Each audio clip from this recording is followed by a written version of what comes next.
C'est la revue Hommes et Plantes, numéro 130.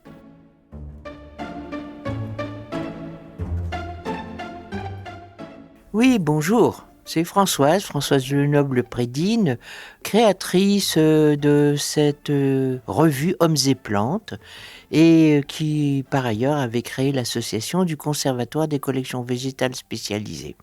Donc, nous avions le plaisir, la grande joie de vous présenter le nouveau numéro 130 qui vient de sortir. Il est particulièrement exceptionnel parce que nous sommes à une étape, le Conservatoire des collections végétales spécialisées, où nous nous vraiment inquiétons beaucoup pour la transmission de patrimoine végétal vivant que sont les collections. Pour leur pérennisation, nous en avons 300, et pour leur transmission de ce patrimoine végétal vivant où aucune loi n'existe et ne sont pas reconnus par l'État, par les régions.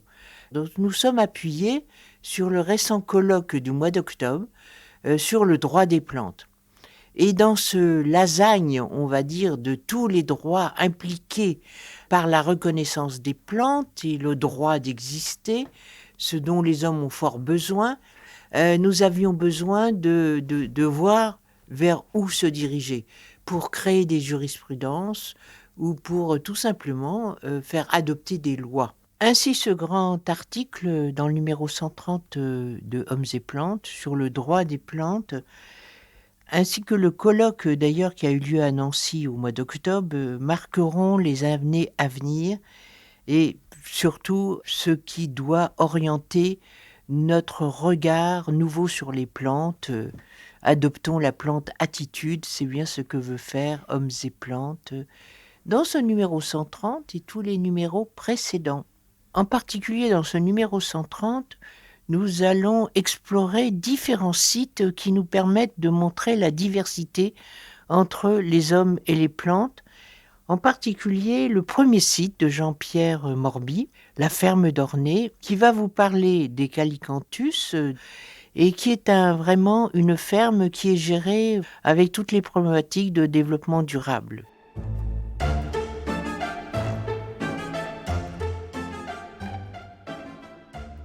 Je suis Jean-Pierre Morby, le propriétaire gestionnaire de la ferme Ornay de Carouge. Carouge, c'est un village en Normandie, certes, mais c'est une Normandie peu connue.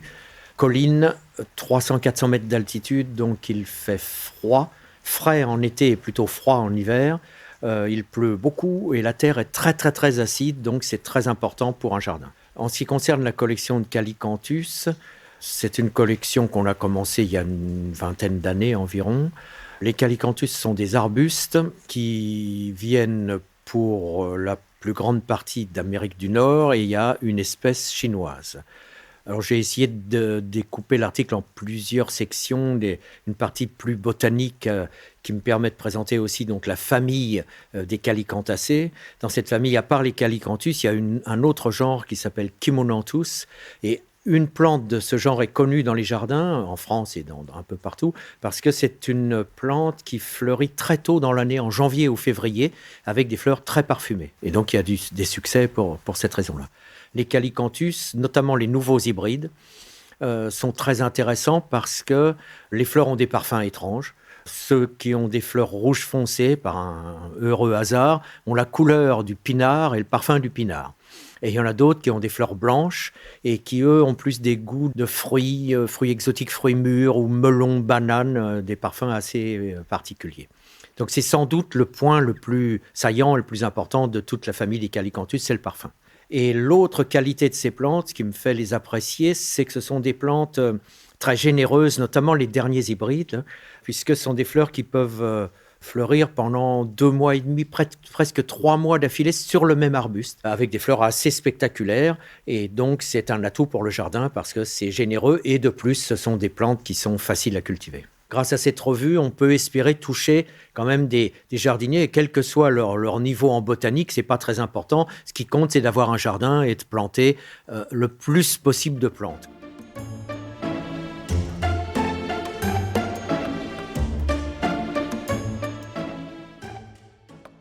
Le deuxième site très intéressant, c'est un site de jardin partagé qui permet d'introduire une collection de vignes de Jean-Paul Collaert, et puis un troisième site, mais beaucoup plus large, qui est la nature même des Malouines, où là c'est une aventure humaine formidable pour accéder à ces régions très éloignées australes. Et là, on laissera bien sûr Flavien Saboureau en parler.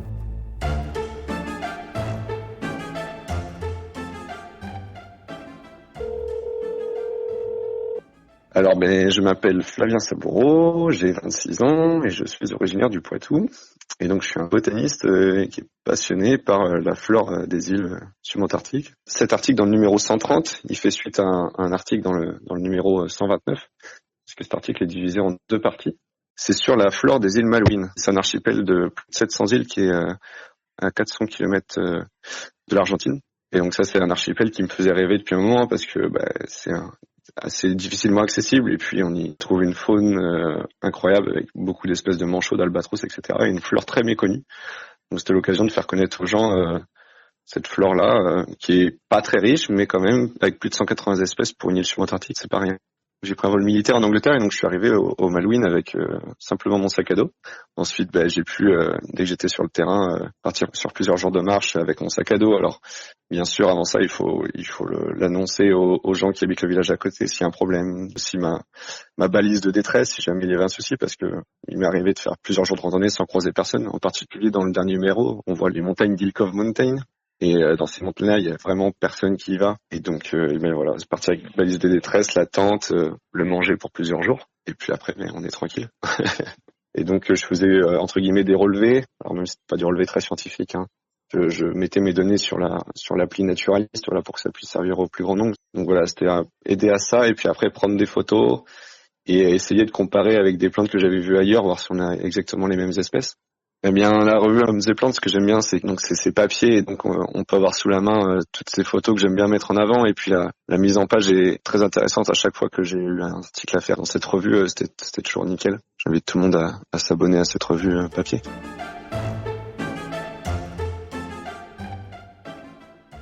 Sans parler de la collection historique de Shamrock sur les hydrangea, un de nos premiers collectionneurs qui font un travail remarquable, sans parler de l'histoire fabuleuse à partir du bicentenaire de Barillet Deschamps, jardinier paysagiste, et surtout notre nouveau millésime, les nouveaux labels du CCVS. En clair, c'est encore un numéro plein de belles choses à raconter et plein d'aventures humaines entre les hommes et les plantes.